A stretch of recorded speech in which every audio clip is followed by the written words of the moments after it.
Hello traders, आप सभी का स्वागत है। मार्केट का एक नियम है। मार्केट ये कहता है कि आप मुझे छोटा एसएल दो, तब मैं आपको बड़े टारगेट्स दूंगा।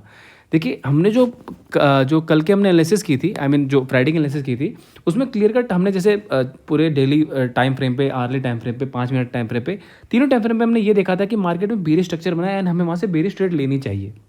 बिल्कुल ठीक। हमने ये कहा था कि 18,730 पे हमको मिलती है, तब हम ये दो कैंडल हमने दिखाई थी इस पॉइंट पे। यहाँ अगर मिलती है इसके नीचे नीचे, तो हम यहाँ पे एक पुट की पोजीशन लेंगे एंड हमारे 745 तक के एसएल होंगे। बिल्कुल ठीक। मार्केट एक्जैक्टली उसकी वजह से ऊपर ही खुली, लेकिन स्टिल नीचे गई थी, पुट लिया गया और यहाँ पे एसएल हिट हो गया। कमाल की बात क्या, देखिए 745 पे हमारा एसएल था। अगर आप यहाँ पे एसएल में नहीं निकले, लेकिन हालांकि जब मैंने टेलीग्राम पे पोल डाला तो वहाँ पे I was very happy to see कि वहाँ पे 99% लोग ने अपना एसएल दिया, जो कि बहुत बहुत ही अच्छी बात है। पर स्टिल उसमें एक दो थे, मैंने देखा जिसने अभी भी, मैंने यहाँ पे जब पोल डाला तो यहाँ पर भी होल्ड करके बैठे थे। देखिए, मैं आपको चीज़ बताता हूँ, ये एसएल जो होता है ना और टारगेट, ये कोई ऐसे ही नहीं दे दी जाते कि हाँ यहाँ है चलो थोड़ा सा ऊपर लगा लेना। वो सब के पीछे भी कोई लॉजिक होता है। आप देखिए 745 का एसएल कोई ऐसे ही नहीं दिया गया था। उसके बाद मार्केट ऑल द टाइम 745 के नीचे नहीं है, कंटिन्यूस इसी पॉइंट पे सपोर्ट लेते हुए निकल कर यहाँ से ऊपर चलेगी। तो अगर आप ये एसएल नहीं देंगे और आप बस उम्मीद लगा के बैठे रहेंगे कि नहीं नहीं यार आ जाएगी आ जाएगी, अरे क्यों आ जाएगी? अगर हमने एक सेटअप बनाया कि इसके नीचे ही बेरिश है तो उसी के नीचे बेरिश होगा। आप अगर जबरदस्ती लेके बैठ जाएंगे कि नहीं नहीं नहीं यार मैंने तो एक प्लान बना लिया वैसा ही होगा, तो ऐसे मार्केट में नहीं होता। और हमने ये चीज़ कही थी कि अगर यहाँ पे एसएल हिट होता है तो हम वेट करेंगे कि अगेन जब 730 के नीचे आएगा तब हम पुट लेंगे अगेन। तो मार्केट ने वैसा किया ही नहीं। तो इसलिए बिल्कुल स्ट्रिक्ट रहिए, आपने जो प्लान किया उसी पे काम करते रहिए, तभी आप सक्सेसफुल बनेंगे। और ये छोटे छोटे एसएल कोई दिक्कत नहीं। देखिए, ये एसएल को मैं थोड़ा नेपाली स्टाइल में बोल दूँ तो वो तो छोटा लॉस हो जाएगा, ठीक है? तो छोटा छोटा लॉस देते रहिए और बड़े बड़े टारगेट अपने आप आते रहेंगे, तो नॉट अ बिग डील। ये सब जो चलता रहता है। अब देखिए, अब यहाँ पे अगर मैं डेली चार्ट पे थोड़ा मैं आपको लेके जाऊँ, तो यहाँ पे हो क्या गया है अब कि यहाँ पे बहुत बड़ा फोमो क्रिएट हो रहा है ज़बरदस्ती। मतलब हम तो चलिए यहाँ पे कल हमने पुट लेते क्योंकि हमारे पास कुछ सेटअप्स थे, वो सेटअप पे हमारा ऐसे लोग कोई बात नहीं।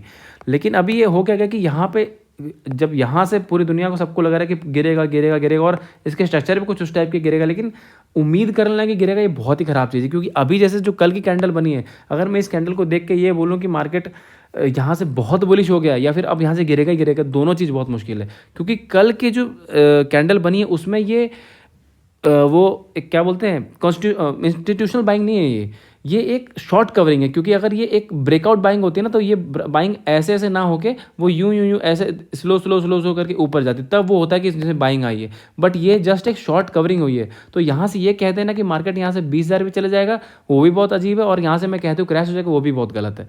तो इसलिए दोनों तरफ का थोड़ा सा शांति से हमें ट्रेड करनी पड़ेगी। तो अभी डेली चार्ट में हमें एक बहुत क्रिस्टल क्लियर एक चीज़ तो दिख रही है कि मार्केट जो है अपने ऑल टाइम हाई के जस्ट पास में है। ऑल टाइम हाई करीबन 18,889 के आसपास का हाई है और हमने कल कहीं 864 तक का हाई बनाया था। तो अब यहाँ पे ट्रेडिंग में क्या है कि एक चीज़ तो क्लियर कर समझ ले कि जब तक मार्केट इस पॉइंट के नीचे नहीं जाता, 18,730 के नीचे नहीं जाता, तब तक मार्केट बेरिश नहीं है, किसी भी एंगल से नहीं है। अब कल के कल चले तो वहाँ से पुट ले, लेकिन अभी बहुत सावधानी ट्रेड करना। तो ये जगह ऐसी बनेगी जहाँ मैं कंसिडर करूँगा कि ऊपर से मैं पुट लूँ एंड नीचे से मैं कॉल लूँ। और उसका रीज़न क्या है, मैं आपको रीज़न बताता हूँ। देखिए, यहाँ पे अगर कल का हम एक पॉइंट नोटिस करें कि मार्केट को अगर गिरना था तो मार्केट को इस पोजीशन के नीचे से गिर जाना चाहिए था, जो कि नहीं गिरा। अब मार्केट ऊपर है, यहाँ पर से कंसोलिडेशन किया इस पोजीशन पे, क्योंकि ये मार्केट में पिछले 3 दिन के ये हाई थे। मतलब यहाँ पर ये सब ना, ये हाईस के आसपास थे। तो मार्केट ने यहाँ पे सबको और पुट दिलवाया और रेंज बना के यहाँ पे बहुत तेज़ी से बाइंग आई है। बाइंग क्या, शॉर्ट कवरिंग आई है। तो यकीनन इतनी बड़ी कैंडल के बाद ज़रूर यहाँ पे जिसने बाई किया उनके जो पुट के जो शॉर्टिंग पोजीशन होगी, वो सबकी पोजीशन यहाँ पर है। तो यकीनन अगर हमें फ्लैट खुल के यहाँ मिलती है, गैप डाउन मिलती है, तो सर्टनली एक बाउंस यहाँ पे आना चाहिए। अगर मार्केट फ्लैट या गैप डाउन खुल के आती है तो, और गैप डाउन खुलती है फिर सिनेरियो अलग हो जाएगा। तो ट्रेडिंग पॉइंट ऑफ व्यू से बस सिंपल से यही होगा कि अगर मार्केट फ्लैट खुलती है तो फ्लैट खुल के अगर नीचे नहीं आई और सीधे ऊपर चलेगी तो बहुत डाउट है, बहुत ही ज़्यादा डाउट है। क्योंकि यहाँ से रिजेक्शन थोड़ा सा बड़ा आ गया। अगर ये रिजेक्शन इतना ना आके और ऐसे आकर यहाँ तक कहीं रुक जाता ना इतने ही पॉइंट पे, तो फ्लैट खुल के ऊपर निकलते सीधे कॉल ले लेते। लेकिन यहाँ से कॉल लेने में बहुत ही डाउट रहेगा।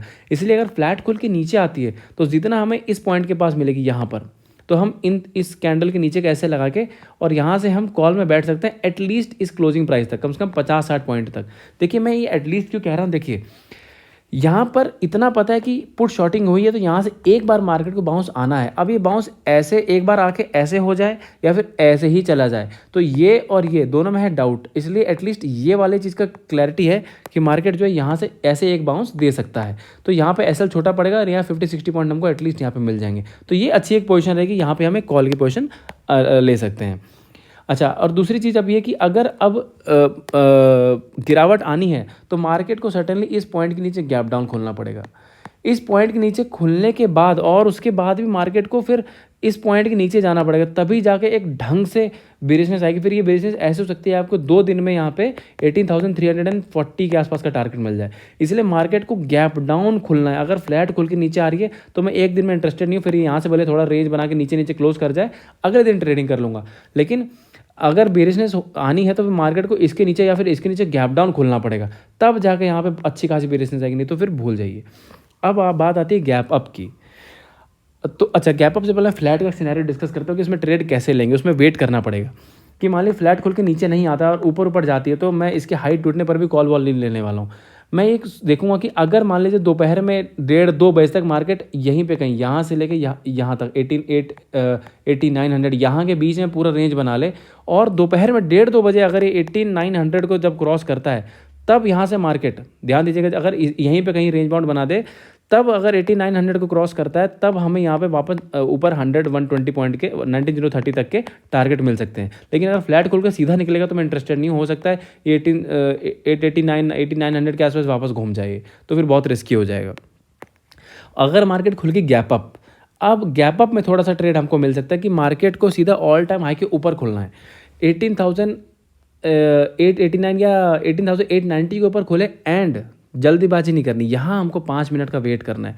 हो सकता है ये 18, मान लीजिए ये ऑल टाइम हाई का लेवल है और यहाँ से ऊपर जाके यहाँ करके और वापस नीचे जाके ऐसे क्लोजिंग कर गया, तो बेसिकली मैं यहाँ पे कैंडल देखने वाला हूँ। अगर यहाँ पे ग्रीन कैंडल बन गई तो मैं उस ग्रीन कैंडल का लो कैसे ला के कॉल ले लूँगा। अगर यहाँ पे रेड कैंडल बन गई तो मैं उसका हाई का ऐसे ला के पुट ले लूँगा। मतलब मेरा सिंपल सिनेरियो है, प्रोवाइडेड कि कैंडल बड़ी ना हो जाए।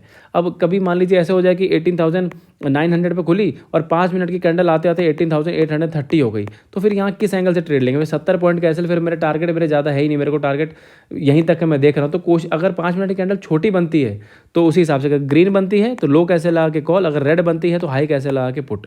तो यहाँ से मैं एक छोटा ट्रेड ट्राई करूँगा। कॉल में तो मैं, मेरे टारगेट 19,030 तक के आसपास के होंगे। पुट में मेरे टारगेट मैं बस यहाँ तक पहले देखूंगा, उसके बाद फिर ट्रेलिंग देखूंगा। अगर यहाँ से मार्केट इसको भी ब्रेक करता है तो स्लोली करके मार्केट यहाँ तक भी आ सकती है। तो आई होप मैंने सारे पुट के कॉल के साथ जितने सिनेरियो सारे डिस्कस कर दिए। अगर आपको एनालिसिस पसंद आती है तो प्लीज़ चैनल को लाइक शेयर सब्सक्राइब पक्का कीजिएगा। Thank you so much.